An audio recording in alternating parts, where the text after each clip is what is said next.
What is an election manifesto and why is it important?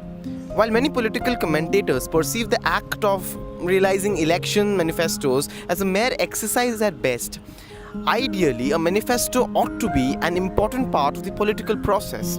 An election manifesto serves several purposes, and in a modern democracy like India, they help to achieve a number of things.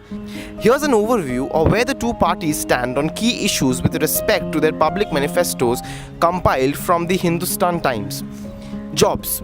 Congress wants to revive the job market in India by protecting existing jobs and fill up 3 million government vacancies and create 1 million new Seva Mitra jobs. Furthermore, the BJP in this regard promises 50 lakh in loans without collateral.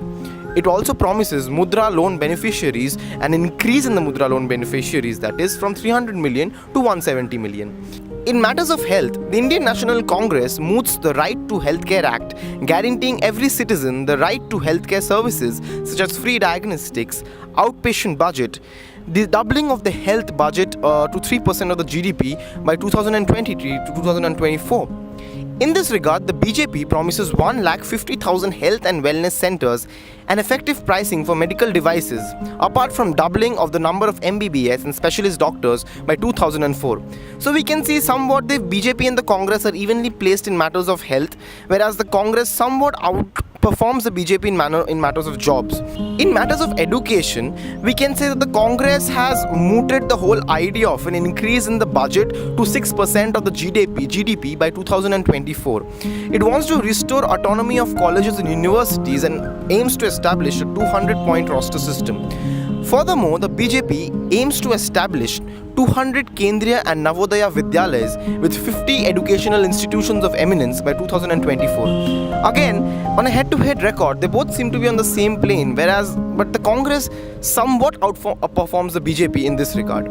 Now coming to agriculture, the Congress wants to put farmers on the path from Qarz Maafi, that is debt forgiven, to Qarz Mukti, that is debt free.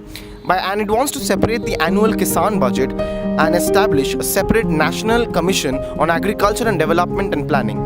So now that's a good move by the Congress, but the BJP effectively outperforms the Congress in matters of agricultural planning by saying that it wants to double farm incomes by 2022. The PM Kisan scheme has to be extended to all farmers in the country, apart from an investment of rupees 25 lakh crore in the rural sector of agriculture, apart from discouraging exports and imports. Now let me come to one of the major policies of both the governments, and both the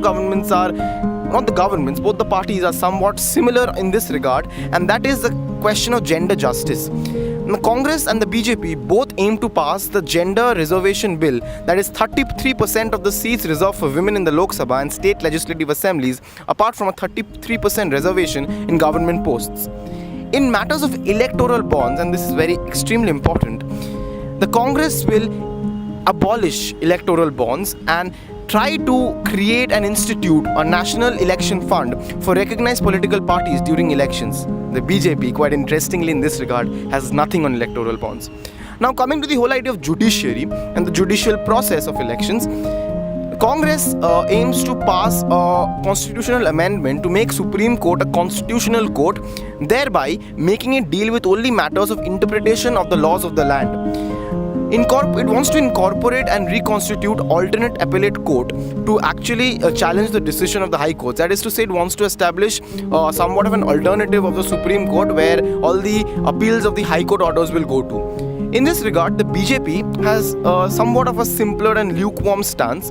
The BJP says that it wants to strengthen procedural laws, encourage mediation and strengthen judicial and court management, which is not a bad idea, but then again it's too plain and less ambitious.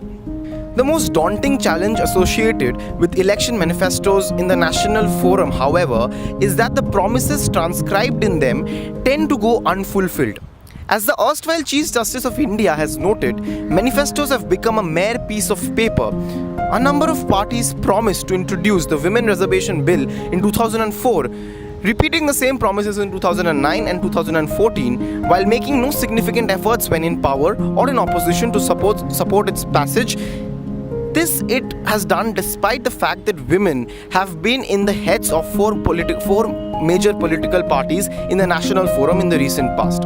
Political parties need to be held accountable for them, and manifestos should be more than lip service in the whole idea of Indian elections. For more such analysis videos and informative content, you can log on to our website indianfolk.com. You can catch us on our Facebook page, or you may also log on to our YouTube channel.